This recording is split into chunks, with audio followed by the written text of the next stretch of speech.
Buonasera amici di Rugby House, che dire, siamo nella settimana più importante, quella settimana di ritorno, gara 2, semifinale tra Petrarca Padova e FMCZ Rugby Delta.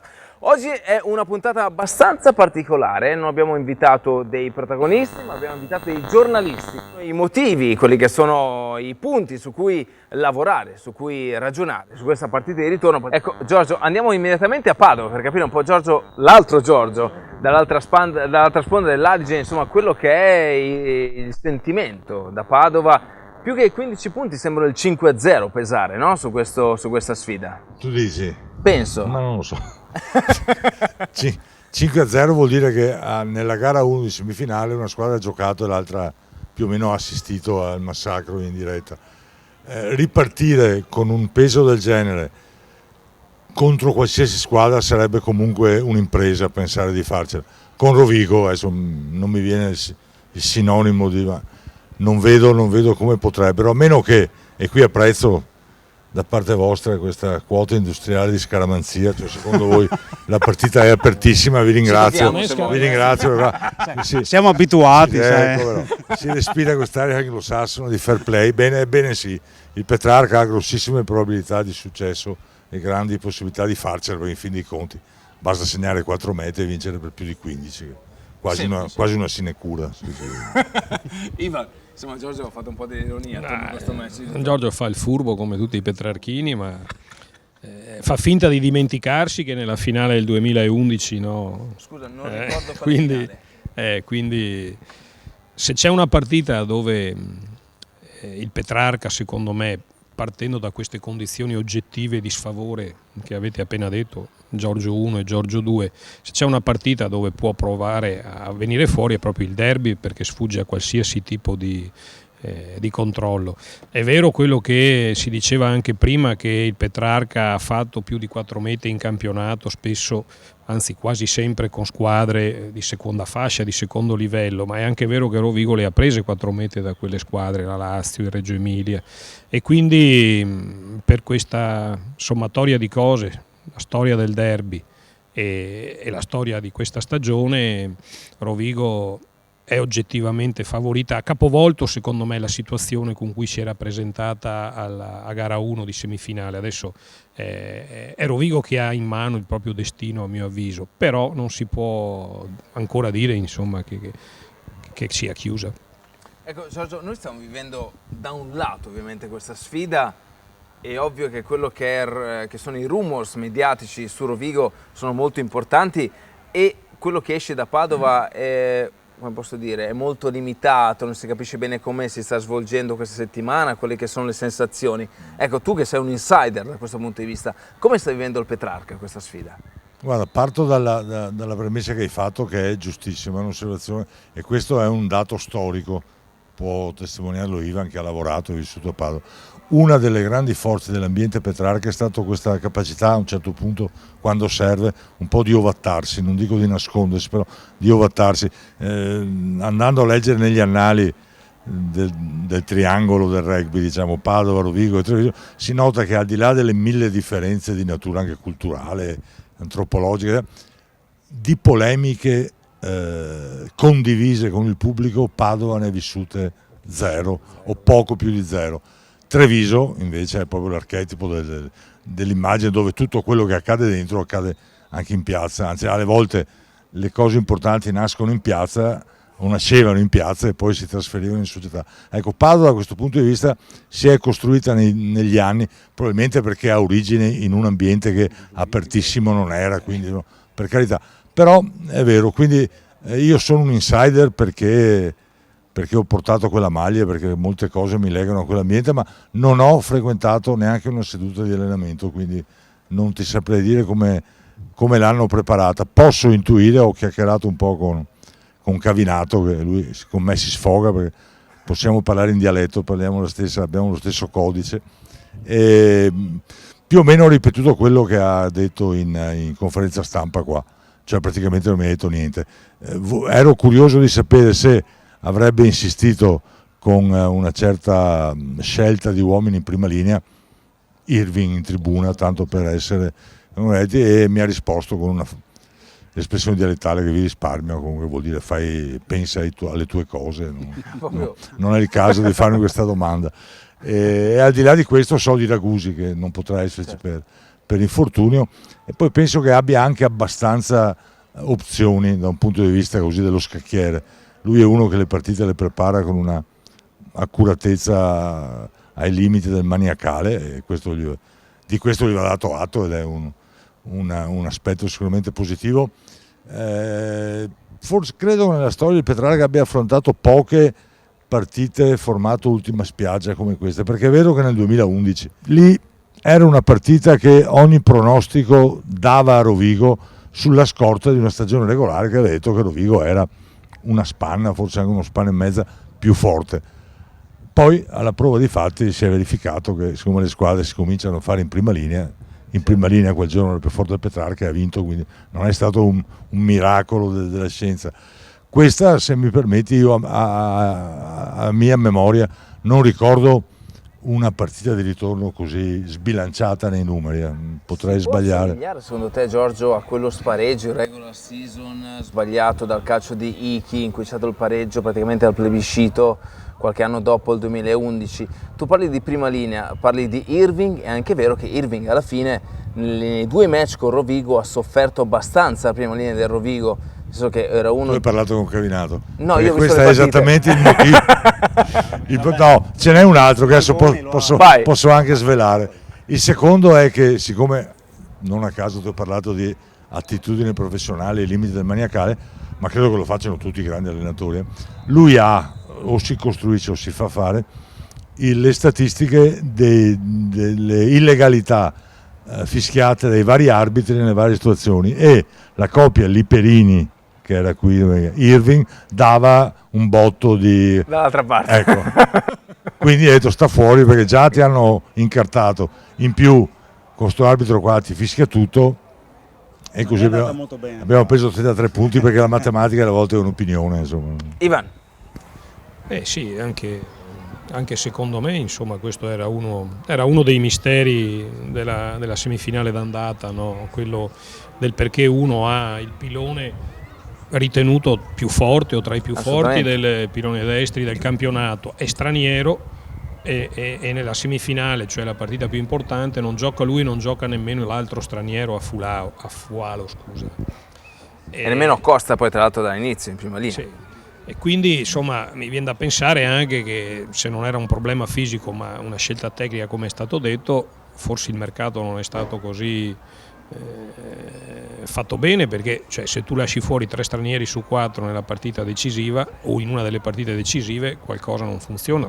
So che a Rovigo l'anno scorso c'erano state molte critiche sulla gestione di Atalifo, perché poi Tenga è esploso e quindi poi insomma la stagione l'ha fatta lui, però Atalifo era uno, insomma, in questo caso sono rimasto stupito, ecco, magari Cavinato ci stupirà ancora al ritorno, saranno dentro tutti e 3, faranno la partita dell'anno.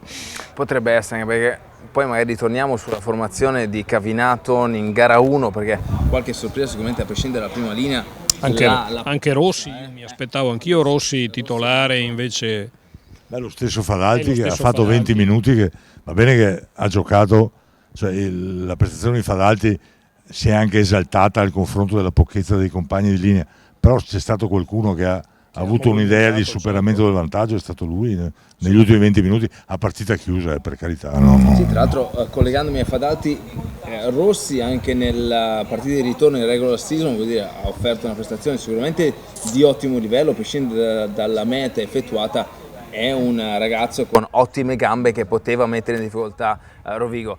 Giorgio, tutti questi rumors che arriva da Padova, tu che sei sempre molto critico, molto attento, come li analizzi? Ma cosa vuoi? Il derby è una partita strana, cioè i rumors poi alla fine si risolvono sempre in prima linea, quindi secondo me Cavinato ha sbagliato.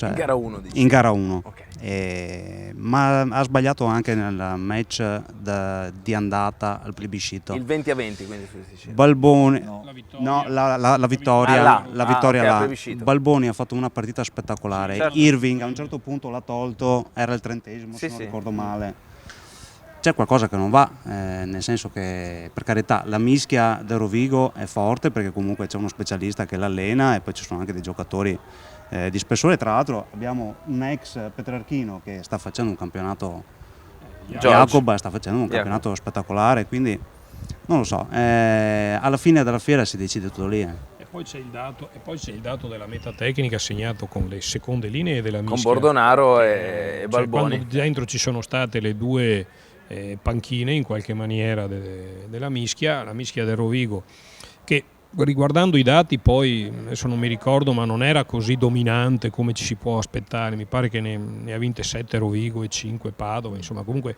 si è abbastanza equivalsa, però nel momento decisivo, quando c'è stato da segnare la meta, che quando segni una meta tecnica è anche in qualche modo uno smacco all'avversario, è anche un segnale di superiorità al di là dei punti segnati, e Rovigo è riuscito a farla, tra l'altro con volontà, perché se non ricordo male hanno giocato 3 calci, hanno scelto mischia in 3 calci, quindi vuol dire che si sentivano forti con la seconda mischia e volevano arrivare, e sono arrivati.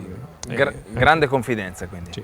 Giusto per rifarci un po' quello che è il gusto, insomma, andiamo a rivederci gli highlights della vittoria della Fenice Z Rugby Rovigo Delta in gara 1 contro il Petrarca, poi ritorniamo in studio sempre per Rugby House. La squadra di casa naturalmente accompagnati dalla fanfara e dal tripudio del pubblico religino, oggi confinato ovviamente sotto le tribune coperte a causa di una pioggia battente che renderà questo derby speciale anche per l'ambiente meteorologico. Sono tutto Alberto Guerrini e da Antonio Romeo, buon pomeriggio, buon rugby. Gli equilibri, diciamo, dei pesi dei pacchetti, ma adesso il primo ingaggio non era un calcio di seconda, semplicemente per un anticipo di spinta. Adesso si comincia già a vedere cosa succede. Da questa parte già un problema sulla slot di destra. 14-3 e quindi probabilmente vedremo ancora una volta, ci auguriamo di vedere un altro derby con il Rovigo magari a fare la partita. Attenzione, il primo calcio è fuori, quindi niente da fare, 0-0 rimane ovviamente dopo 3 minuti. I nostri due super coach di entrambi i team abbiano preparato, come dicevo prima, un piano B per cercare di capire una grandissima prova della difesa petrarchina, proprio a colpi. Stefan Basson al piede. Stiamo a vedere l'esito di questa esecuzione. Palo pieno, pestano sui piedi rosso-blu, Chillon apre a sinistra dove c'è forse la superiorità numerica per il Rovigo, no, il Petrarca chiude bene, Torres ricacciato indietro da una buona difesa patavina, riprovano i rossoblu con gli avanti, Chillon, Edo Lubian riesce a entrare nell'area dei 22, buona questa palla, attenzione, arriva e segna la meta sull'out di destra. Stefan prima ha colpito il palo, vediamo se... Attenzione, si alza bene. Quella là. Rovigo che fiuta la meta. E qui grande sfida anche tra i due pacchetti naturalmente. Grande sfida, Alberto, e grande pazienza nel riuscire a guadagnare anche 15 centimetri. Vediamo che Basson si porta sul lato destro, sguarnito. Vediamo se i giocatori del pacchetto rosso-blu se ne accorgono. Ancora un prendi e vai, ma poi l'arbitro Liperini dice attenzione, devi giocare, pallone, attenzione, Bomberi di là! Meta! Bravissimi anche i backs del Rovigo che a un certo punto hanno cambiato senso, Basson, Barion sono andati dall'altra parte. Complessiva. Ecco il calcio di Meliti Politi che alza ha una bene, grande forza nella propria muscolatura di conquista statica. Però il Petrarca è riuscito a evitare una marcatura diretta. Adesso però il pacchero di Gino con gli uomini in piedi, poi da Mol si passa a Racche, adesso apre Chillon, Rodriguez, eccolo. No! Meta di Basson. Fantastico passaggio delle mani d'oro di Lucio, Stefano non ha nessun problema a mettere il pallone in bandierina. Non riesce la conversione, ma per rallentare l'avanzamento rosso-blu. E adesso parte Muccignat. Vai Muccignat. Ale. A 4-5 metri. Apriamo i cancelli, facciamo entrare i tori. Là.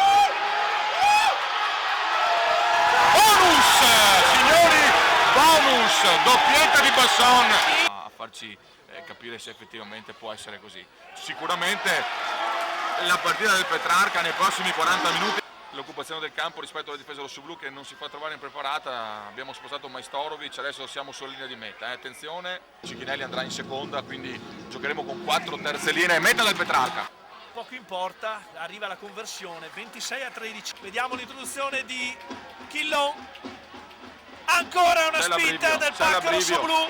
C'è l'abbrivio, pericolo per il Petrarca adesso. Controspinta del Petrarca. Vanno, il Rovigo c'è. Eccola qua! Questa è la meta del KO. Straordinario Antonio! Dopo un'ora e 10 minuti di gioco. E questo veramente è il colpo del KO. Già, delle seconde linee del Rovigo oggi e anche delle prime linee, i primi 5 uomini del pacchetto. Petrarca dentro. Il Petrarca va in meta. Attenzione, meta al 37esimo. 3 minuti. Non arriva la trasformazione. Allora, e adesso c'è un calcio di seconda per il Rovigo. Quanto è prezioso questo calcio di seconda? Eccolo qua quanto è prezioso.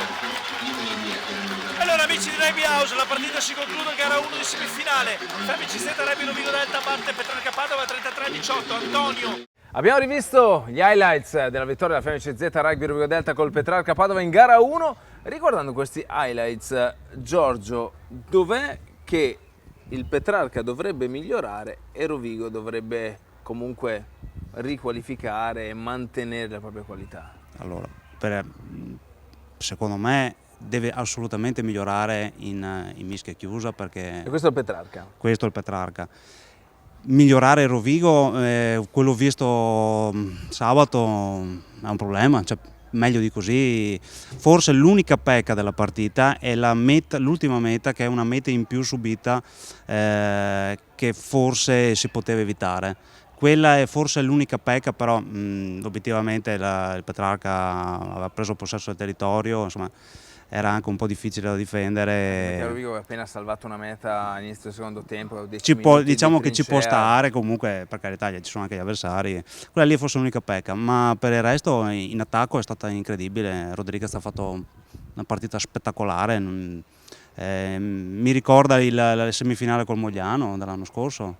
Quindi diciamo che dal punto di vista della gestione del match credo che sia stato da 10 lode, cioè non trovo altre definizioni, mentre per il Petrarca se non sistema problemi in mischia faranno un po' fatica. Anche in fase difensiva sono stati molto disattenti, hanno perso dei palloni incredibili. È vero che c'era un tempaccio, pioveva, però pioveva anche per il Rovigo, quindi diciamo che hanno fatto tanti errori individuali che poi comunque uniti a problemi in mischia il risultato parla chiaro, insomma.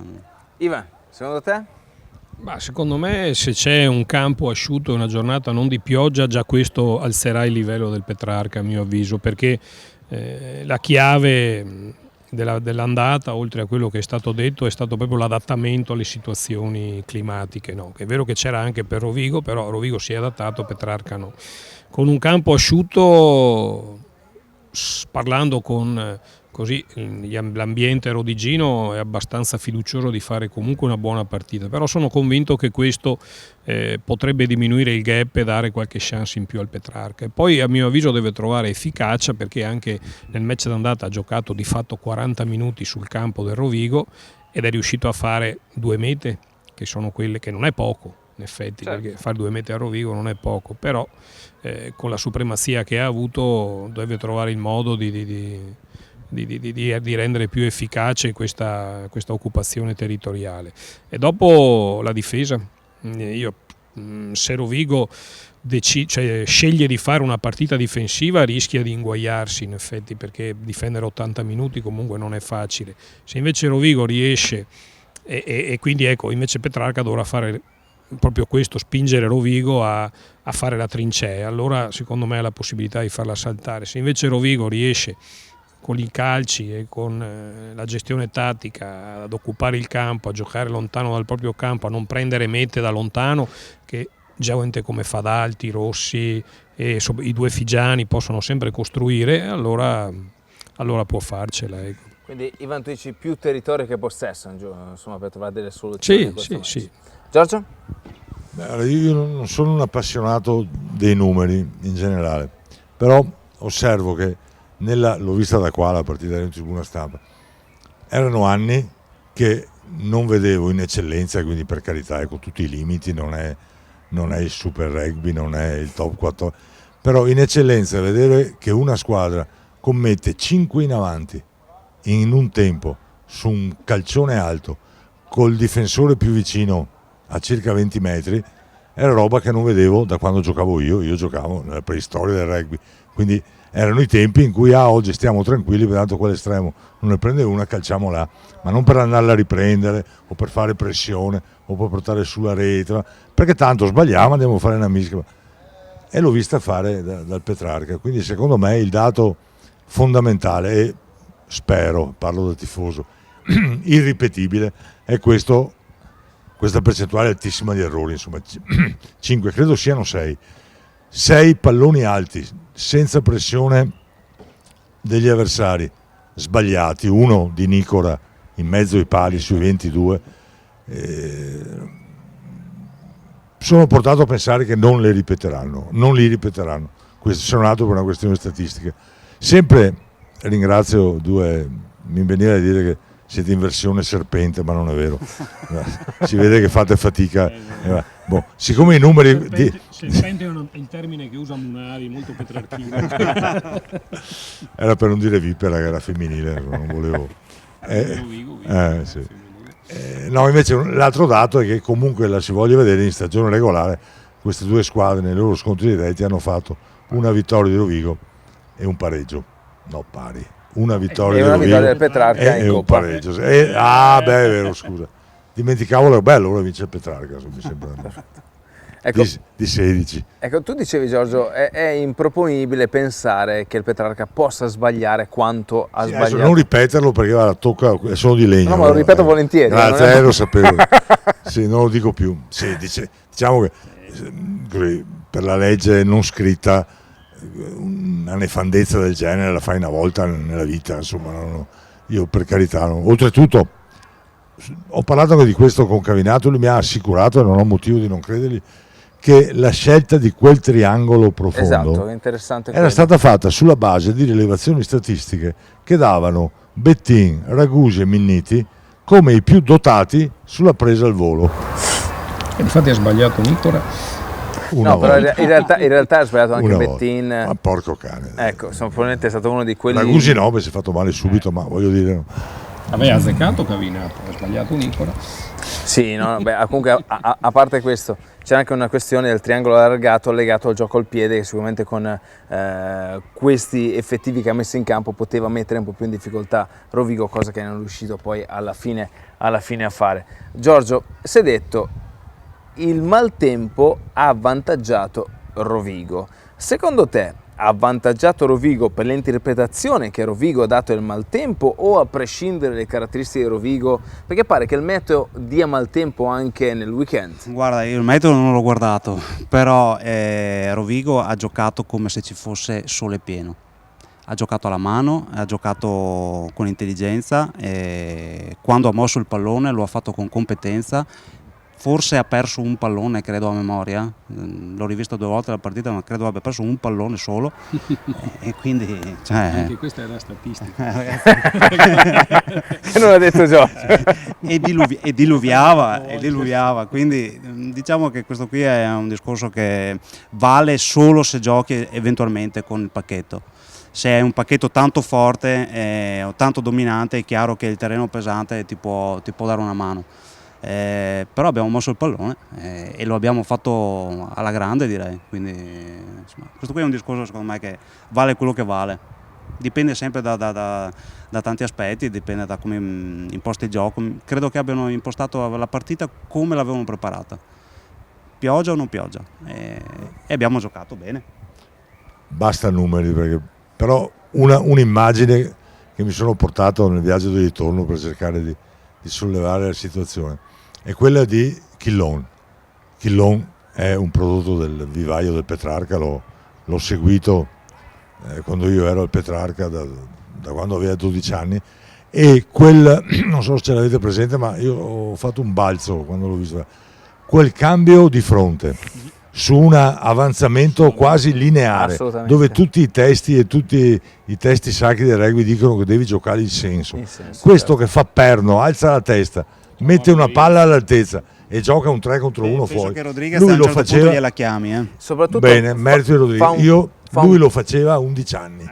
Ecco, vedi. Combinando dei casini inenarrabili, però lui aveva sto naso e io voglio pensare, adesso mi hai smontato tutto. Se l'hai chiamato. Penso che gliela chiami perché dal labiale vedo che gli urla. No, però il punto è non è tanto giocare. Però gliel'avevo visto fare. Insomma. No, non è tanto questo, è che lui fa un passo verso il senso e poi inverte il senso, per cui mette in difficoltà la difesa avversaria ancora di più.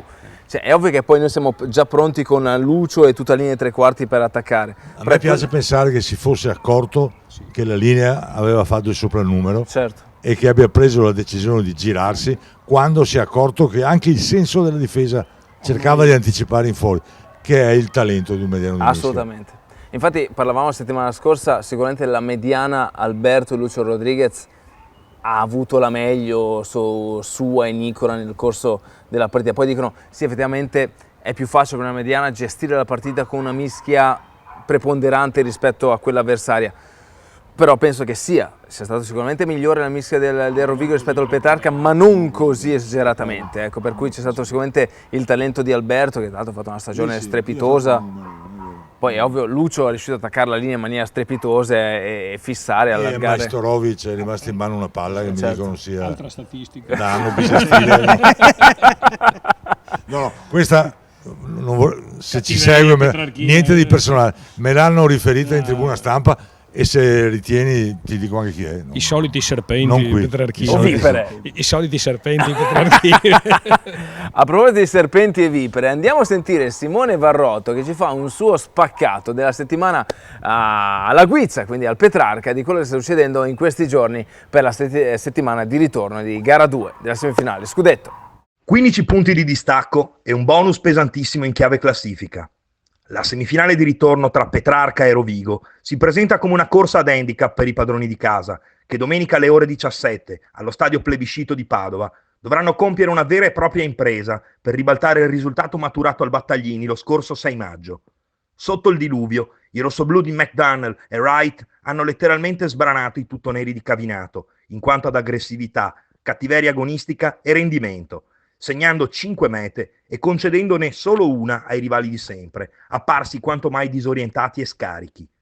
Oltre a ritrovare il morale, il Petrarca dovrà sicuramente rivedere la propria strategia e preparare un piano di gioco maggiormente votato all'attacco. Interessante sarà capire che mosse adotterà Cavinato in formazione, dopo la prestazione deludente di gran parte dei suoi uomini. Ben diversa la situazione per Rovigo, che dovrà evitare un solo errore, cioè dar già per morto il 15 padovano. Intanto è partita la prevendita dei biglietti da parte della segreteria del Petrarca presso il centro Geremia. Prezzo unico 20 euro per i maggiorenni, 5 euro dai 16 ai 17 anni e 2 euro dai 15 anni in giù. Dando già per certo un afflusso record di sostenitori rodigini, si spera che una volta tanto anche il pubblico padovano risponda adeguatamente. Bentornati all'ultima parte di Rugby House. Giustamente Giorgio mi dice attenzione che non si stanno allenando alla Guizza ma si stanno allenando al Plebiscito per preparare al meglio gara 2, no Giorgio? Mi confermi questo? Sì. Quindi spazi, ambienti, metrature, tutto. Microclima. Microclima, che è diverso dalla Guizza, insomma non c'è, Botanica, l'erba. non c'è niente da fare. Nulla al caso. Tra l'altro tantissimi biglietti venduti a Rovigo per la semifinale di ritorno, una maglietta che è andata sold out con la faccia di Edo Lubian, questo è Rovigo, insomma. È un entusiasmo che solo Rovigo riesce a proporre quando ci sono gli appuntamenti importanti e dopo una partita del genere i tifosi l'aspettavano. Tutta la stagione che facciamo sempre delle mezze partite, sì, vinciamo ma non convinciamo, invece questa è stata proprio la partita perfetta e i tifosi l'aspettavano e sono stati bruciati credo 1000 biglietti in giro di 2 giorni. Incredibile. Quindi. Ivan, secondo te Rovigo dovrà attaccarsi al concetto delle 4 mete o cercare di essere aggrappato al match? Ma entrambe le cose, nel senso che la priorità dovrà essere quella di impedire a Petrarca di fare le 4 mete, e quindi puoi giocare in scioltezza, cioè non in scioltezza, puoi giocare con minore pressione rispetto agli avversari, e quindi secondo me una grossa attenzione alla difesa e come dicevo prima all'occupazione in qualche modo, perché da più lontano dovrà partire il Petrarca, e anche se ha le qualità per farlo magari qualche chance in meno di andare in meta ci sarà. Quindi io credo che, pur non preparando una partita difensiva da trincea, dovrà agganciarsi al discorso della meta in più, che tra l'altro è, se non ricordo male, è la prima volta che Rovigo nelle semifinali recenti affronta una semifinale di ritorno con 5, perché sia col Mogliano, le 2 semifinali col Mogliano, sia nella semifinale con le Fiamme Oro, avendole giocate sempre fuori tra l'altro, aveva vinto, ma aveva vinto di 4-1. Quindi anche col Calvisano nel 2012, quando siamo andati a 4-1, Calvisano, abbiamo perso. Avevamo vinto di 7, loro hanno vinto di 8 e il punteggio era 4-1. Quindi è la prima volta che Rovigo si trova non a gestire, perché non credo lo gestirà, però a partire da un vantaggio insomma così consistente. Giorgio, da uomo di rugby, quanto sarà importante il primo tempo secondo te di questa gara 2? Direi il primo quarto, se permetti. Secondo me i primi 20 minuti. Tieni presente che col tipo di gioco che anche in Italia si vede, nei primi 20 minuti non è plausibile che ci siano molti fasi statiche, quindi sposterei dopo magari verrò smentito, ma insomma, credo però che nei primi 20 minuti si metteranno a posto 2 o 3 cose. La prima, la capacità di una delle 2 squadre di creare problemi sulla linea del vantaggio, quindi chi riuscirà in qualche situazione di impatto a rimanere in piedi, per esempio, non dico a trasmettere, ma però a obbligare a concentrarsi sul punto piuttosto che risolvere tutto con una palla a terra e con un'occupazione. I primi tentativi di superamento della linea del vantaggio con i piedi, e poi le prime indiscipline. Ecco, parametrando i primi 20 minuti, io dico uno 0-0 al 20esimo.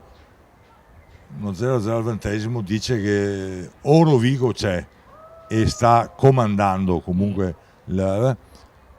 oppure che il Petrarca l'ha affrontato in maniera, insomma, questo non è possibile.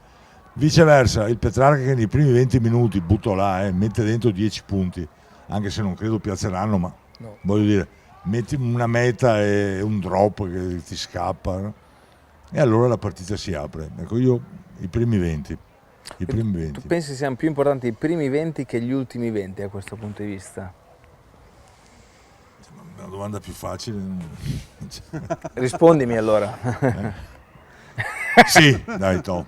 Sì. Mi hai mandato a casa così? Sì. Ivan, per te? Sì, no, anche secondo me è una conseguenza, cioè se i primi 20 vanno in un certo modo, gli ultimi 20 diventano meno importanti.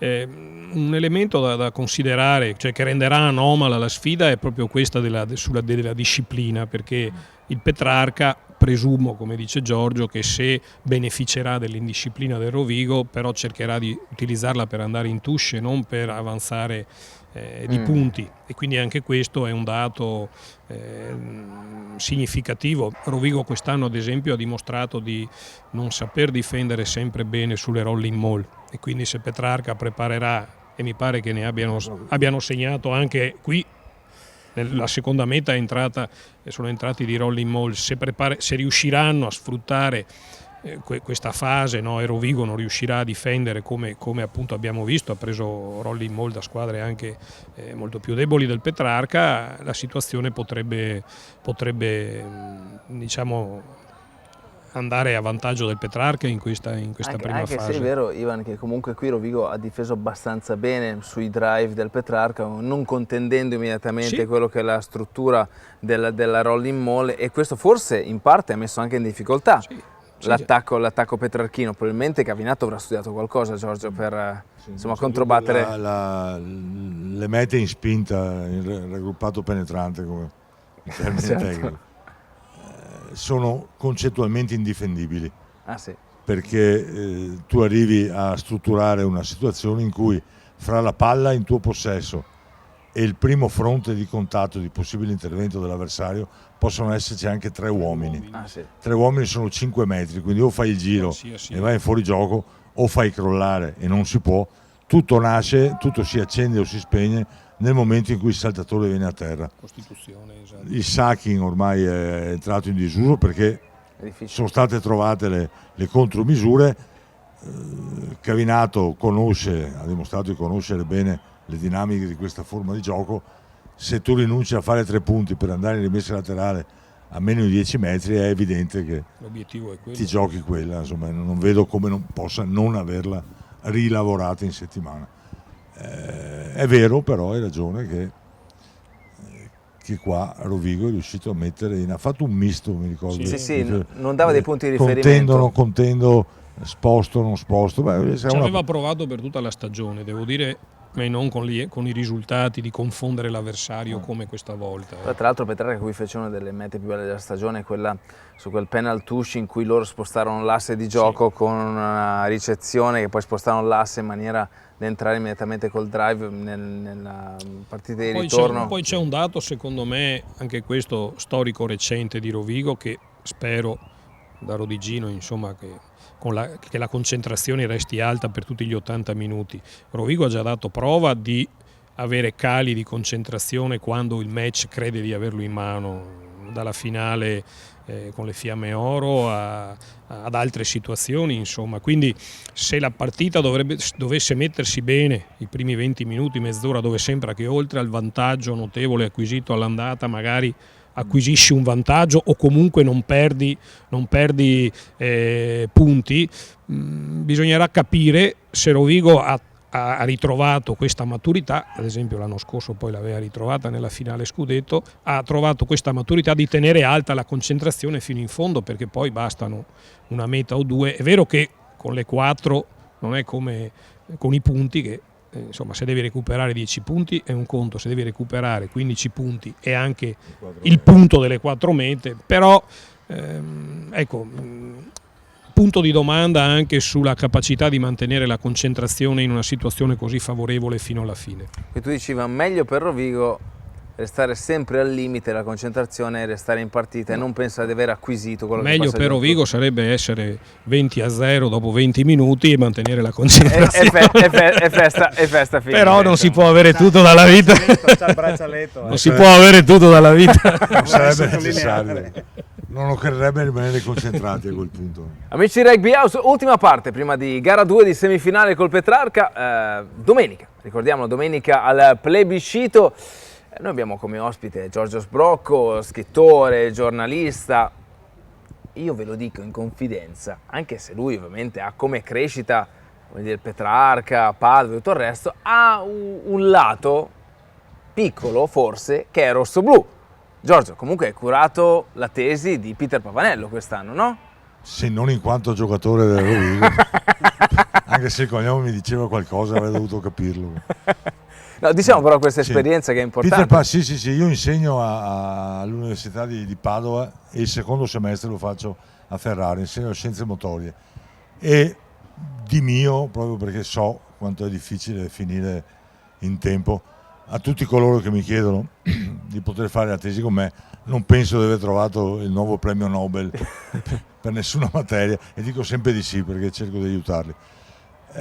Il lavoro che ha fatto Peter, che devo dire l'ha fatto bene e da solo, nel senso che come relatore ho messo poco mano, si è rivelato molto interessante, è stato anche apprezzato dalla commissione, e da un giovane non me l'aspettavo. Di solito io faccio fra Padova e Ferrara 8-10 tesi all'anno, le prendo, insomma, perché va bene così, però c'è una quota che lavora molto sul compilativo, per cui non so, i grandi personaggi, la storia, poi qualcuno, una buona parte, si specializza sui cicli di lavoro del mini rugby, dei bambini.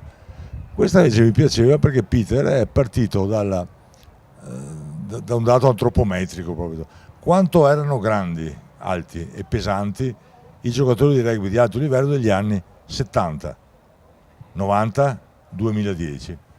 E con una chiarezza e con una linearità di ricerca veramente da premiare Ha elaborato un bel lavoro che invito tutti a leggere, non so se l'ha già pubblicato in internet, ma se no chiedetegli una copia, ve la dà. Ed è venuto fuori un bello spaccato, tra l'altro il tutto filtrato da dati che lui ha recuperato qui in casa, quindi è l'unica cosa che non è andata bene è che il giorno prima della discussione si è rotto la spalla A Calvisano.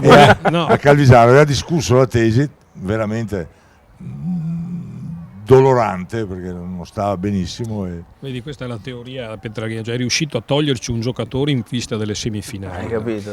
Probabilmente, Nonostante. no, probabilmente lui avrebbe voluto dare la tesi a 3 o 4 giocatori del Rovigo per toglierne di più.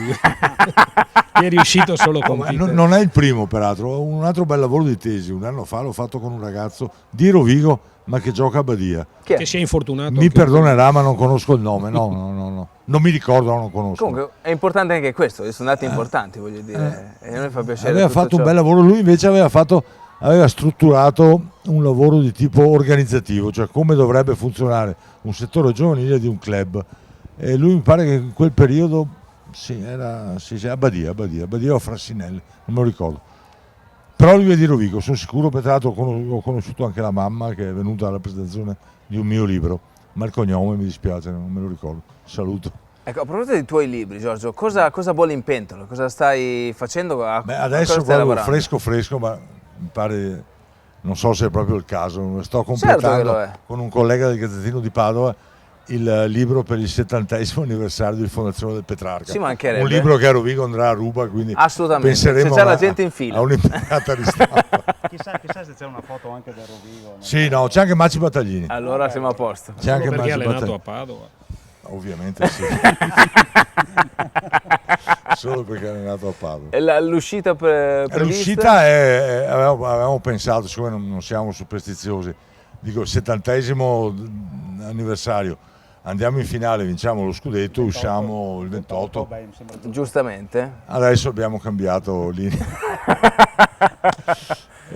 Mentre invece sto andando avanti con la saga di Sergio Penuria, che è il mio questurino rugbista. Non è un granché né come questurino né come rugbista, però è uno che anzi come rugbista vale pochissimo, gioca in squadre improponibili che non cito mai, in una città che non sono Camilleri, quindi non mi sono inventato nessuna città, non la nomino semplicemente, quindi ognuno ci vede la propria o la sua. Sto lavorando al prossimo, anzi l'ho già finito. Ogni anno, essendo questurino, intercetta per caso, perché non è neanche che sia un grande investigatore, però in questi casi di cronaca nera di provincia, quindi poca roba di grana abbastanza, e ci si butta dentro, una volta per aiutare un amico, una volta per un parente, una volta. Mi piace ricordare che ho creato fra i vari personaggi uno che è il nome di un giocatore di Rovigo che mi è rimasto impresso perché l'ho conosciuto da molto giovane, e nella scala da 1 a 10 è uno che secondo me aveva le potenzialità e i doni della natura da 10, ma ha avuto una carriera da 7. E allora c'è uno dei tanti questurini che danno una mano, che si chiama Capitozzo. Lallo, grande. Il quale nella prossima inchiesta si sposerà, ovviamente con l'infradito, perché questa l'ho presa dalla storia locale.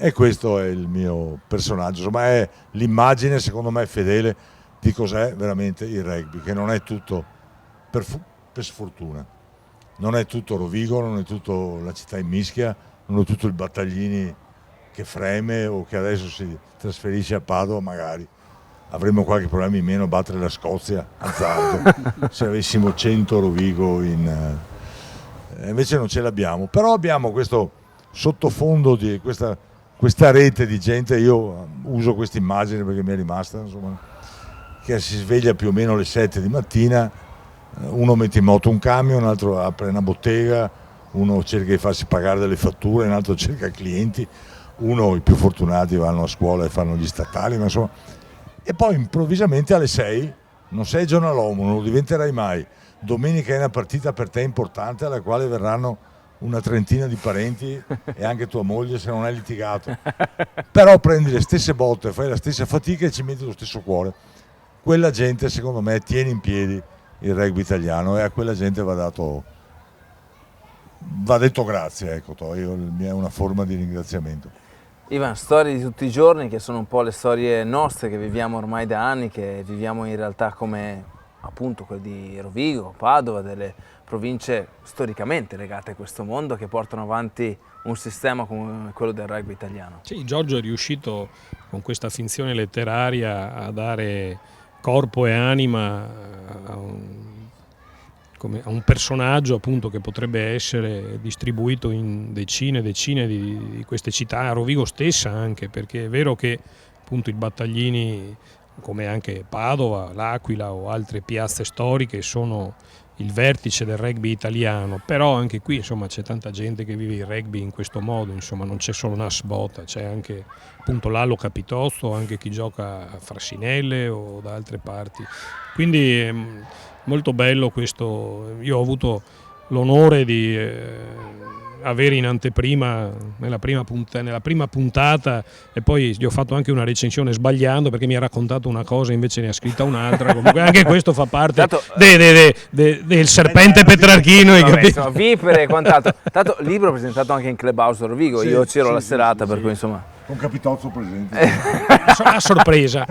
sorpresa. Saverio gli ha fatto la sorpresa, ha organizzato tutto Saverio come sorpresa. Sì. Grande Saverio. Allora ritorniamo un po' a questa gara 2 di semifinale, giusto per chiudere la nostra trasmissione Rugby House pre-gara 2. Giorgio Achilli, rovigooggi.it. Non chiedermi il pronostico. No, dico percentuali. La percentuale? Percentuale? 60-40. 60-40. Per il Petrarca? No, Ivan? Sì, anch'io. 60-40. 60-40. Giorgio? Uguale. Tutti 60-40. Per il Petrarca però io. Ci sta, bisogna equilibrare un po'. Anche Ivan. Anch'io per il Anche Ivan. Ah, ok, sì, ok. Perché Giorgio Achilli 60-40 Rovigo, Ivan Malfatto e Giorgio Sbrocco 60-40 Petrarca. Non ci resta che darci appuntamento a domenica al plebiscito per gara 2. Grazie per avervi avuto ancora con noi con Rugby House. Grazie Giorgio Achilli. Grazie a voi per l'invito. Grazie Ivan. Grazie, ciao a tutti. Grazie Giorgio per averci dato il nostro Grazie invito. a voi e forza Rovigo. Noi diremo forza Petrarca, Credibile, non no? potremo mai. No, Forza Rovigo, ci vediamo domenica al plebiscito. Buonanotte. Ma essendo una città in mischia... Siamo tutti in mischia.